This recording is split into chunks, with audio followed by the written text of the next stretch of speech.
जय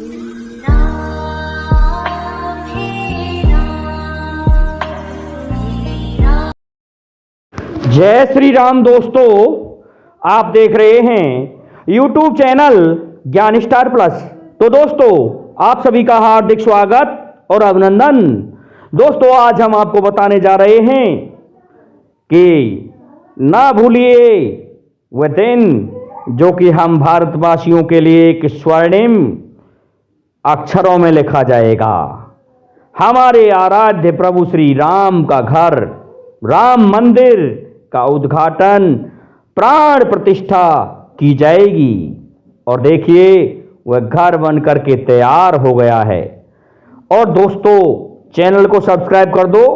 देखिए, सबसे अति उत्तम बात तो यह है कि आप सभी ने सुना होगा कि भगवान श्री राम ने ऐसे पक्षियों को गले लगाया जिनसे हर कोई पहले ईर्ष्या करता था, लेकिन प्रभु श्री राम ने उनको गले लगाया, कृतार्थ किया अपनी कृपा दृष्टि से। देखिए, पंचवटी में जब माता सीता और भगवान श्री राम रह रहे थे, तो उस समय गीध जटायु से भेंट हुई थी। तो मां सीता को गीध जटायु जानता था। ऐसी ही चमत्कारिक घटना अयोध्या में देखने को मिली है। अयोध्या में अब गिद्धों का झुंड, जो कि विलुप्त प्राय हो चुके हैं, फिर भी गिद्धों के झुंड दिखाई दे रहे हैं, क्योंकि ये गिद्ध वे हैं जिन्हें जटायु के वंशज कहते हैं। जटायु के वंशज ऐसे गिद्ध अब अयोध्या में हैं। और देखिए दोस्तों, मंदिर को चार चांद लग जाते हैं गिद्धों की उपस्थिति से। अलग ही प्रकार के गिद्ध जो हम देखने में बड़े प्यारे प्यारे लगते हैं हमें, ऐसे गिद्ध अब अयोध्या में प्रभु श्री राम के दर्शन के लिए पधारे हैं। देखिए, गिद्ध जटायु का प्रसंग वाल्मीकि रामायण में, रामचरितमानस में आपको मिल जाएगा। और क्या है, उसमें बताया गया है कि गिद्ध जब मां सीता का हरण करके रावण ले जा रहा था, तो उस समय गिद्ध जटायु ने रावण से युद्ध किया। रावण को चोंच मार मार करके लहूलुहान कर दिया, मूर्छित भी कर दिया। लेकिन अंत में बेचारे को बलिदान देना पड़ा, लेकिन मर गया पर हार नहीं मानी। अंत में भगवान श्री राम की प्रतीक्षा करने लगा कि प्रभु श्री राम इस रास्ते से निकलेंगे तो मैं उन्हें ये भेद बता दूंगा। देखिए, भगवान श्री राम और लक्ष्मण जब मां सीता की खोज में ऋषिमुख पर्वत की तरफ जा रहे थे, तो रास्ते में गिद्ध जटायु पड़ा हुआ मिला, राम राम कह रहा था। देखा, गले से लगाया, कहने लगे, आप कौन हो? कि प्रभु श्री राम, मैं आपकी शरण में यहां जानता हूं, मां सीता को मैंने देखा है, लेकिन क्या करूं, वह दुष्ट लंका का दक्षिण दिशा का रावण ले गया और उसने मेरी ये दुर्दशा की है। कहने लगे, प्रभु अचल करऊं तन राखऊ प्राणा, के नहीं नहीं प्रभु, मुझे प्रभु का सानिध्य मिल गया, अब मैं मोक्ष चाहता हूं। देखिए दोस्तों, प्रभु श्री राम में विलीन हो गए गिद्ध जटायु। और तो और दोस्तों, गिद्ध जटायु के भेंट के बाद जब बंदरों को मां सीता की सुध के लिए भेजा गया, तो उस समय उनकी भेंट एक गुफा में संपाति से हुई थी। संपाति कहने लगा, आज तुम मुझे भोजन घर ही भेज दिया है और मैं जी भर के आज आहार करूंगा। लेकिन जब उसे पता चला कि उसके पंख उगने लगे हैं, तो वह कहने लगा, सच सच बताओ, तुम कौन हो? क्या भगवान श्री राम के दूत हैं जो सीता की सुध के लिए आए हैं? क्योंकि मैं और मेरा भाई जटायु, आप जटायु कह रहे हो मुझसे, मैं जटायु नहीं हूं, मैं उसी का भाई संपाति हूं। हम दोनों में होड़ लगी थी और हम दोनों ने एक होड़ के चक्कर में ये कहा कि कौन सूर्य पर पहुंचेगा। देखिए, हम दोनों भाई उड़ने में बड़े माहिर थे। हम उड़ करके आसमान में गए। आसमान में हमारा छोटा भाई जटायु तो वापस आ गया, लेकिन मैं नहीं आया।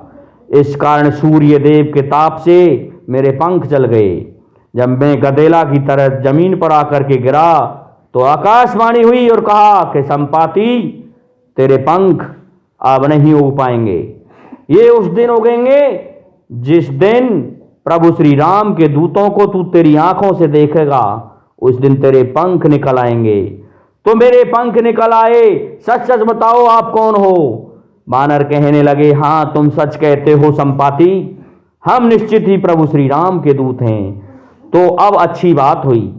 कहने लगा कि मेरा पुत्र एक दिन मैंने भेजा था और हुआ क्या कि मेरा पुत्र कहने लगा कि मैंने एक ऐसे दुष्ट को चोंच मार करके पटक दिया, लेकिन उसके साथ एक स्त्री थी, इसलिए मैं चुप लगा गया और चुप लगाने से वह उसे लेकर के रथ में वापस आकाश मार्ग से उड़ करके चला गया। वह और कोई नहीं था दोस्तों, वह तो रावण था। इसलिए हे वानरों, तुम्हें लंका जाना चाहिए। और ऐसा है, हम दीखत तुम दीखत नहीं, गिद्ध की दृष्टि अपार। हम गिद्धों की दृष्टि अपार है। हम यहां से देख सकते हैं, हमें दिखाई दे रहा है कि मां सीता अशोक वाटिका में हैं। दोस्तों, भगवान श्री राम के प्रिय जटायु के वंशज अयोध्या में अब झुंड के झुंड आ चुके हैं। बड़ी चमत्कारिक घटना है प्राण प्रतिष्ठा के समय, क्योंकि वो देख रहे हैं कि हमें भी प्रभु श्री राम के दर्शन हो जाएं। गिद्धों को मनुष्यों से बहुत अधिक दिखाई देता है, इस कारण से गिद्ध की दृष्टि अपार होती है। दोस्तों, अयोध्या में इन झुंडों से चार चांद लग रहे हैं। अयोध्यावासी इस घटना से सोच रहे हैं कि अयोध्या कितनी भाग्यशाली है। लगता है फिर से प्रभु श्री राम यहाँ आएंगे, ऐसा लग रहा है। दोस्तों, इसमें कोई शक नहीं, क्योंकि बाबरी मस्जिद को जिस समय तोड़ा था तो राम चबूतरे पर श्री राम की गर्भगृह में एक मूर्ति थी। वह मूर्ति भी गायब हो गई, भक्तों को छोड़ के चली गई। दोस्तों, फिर से वही मूर्ति अब बनाई जा रही है।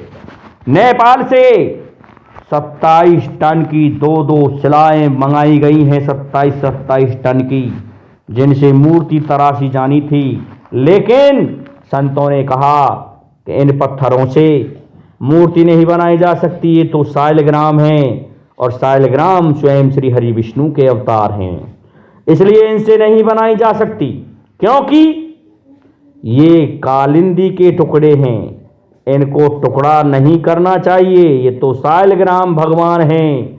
इस कारण से मूर्तिकारों ने भी मना कर दिया है इतने बड़े उन शिलाओं से मूर्ति तराशने की। बहुत सी जगहों से पत्थर लाए गए हैं, और देखिए तब जाकर के प्रभु श्री राम, लक्ष्मण और मां सीता की मूर्ति तराशी गई है। इस प्रकार से मंदिर का भव्य निर्माण हुआ है, नागर शैली में निर्मित है। दोस्तों, मंदिर बड़ा सुंदर और हम भारतीयों का गौरव है। सबसे बड़ी बात इसमें एक और है कि दोस्तों, गिद्धों के झुंड से ऐसा लगता है कि त्रेता युग आने को है।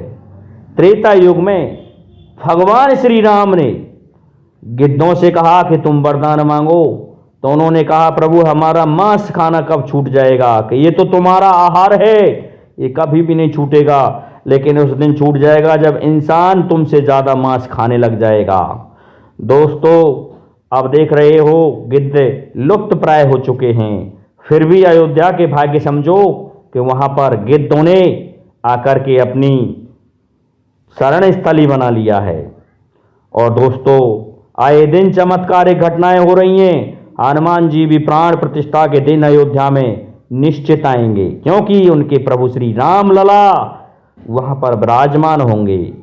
प्रभु श्री राम का गुणगान, कीर्तन, भजन उनके उस दिन करने चाहिए, क्योंकि हम सनातन धर्म हिंदू हैं और हमें प्रभु हमारे आराध्य का भजन करना चाहिए, कीर्तन करना चाहिए। दोस्तों, वह शक्ति है प्रभु श्री राम, जो संसार के जगत पिता हैं, संसार के पालन करता हैं, संसार के सृजन करता है, तो प्रभु श्री राम का वह घर अब प्रभु श्री राम से सजेगा। और अयोध्या में श्रद्धालुओं का एक बहुत बड़ा तांता लगा हुआ है। प्रत्येक दिन श्रद्धालु पहुंच रहे हैं।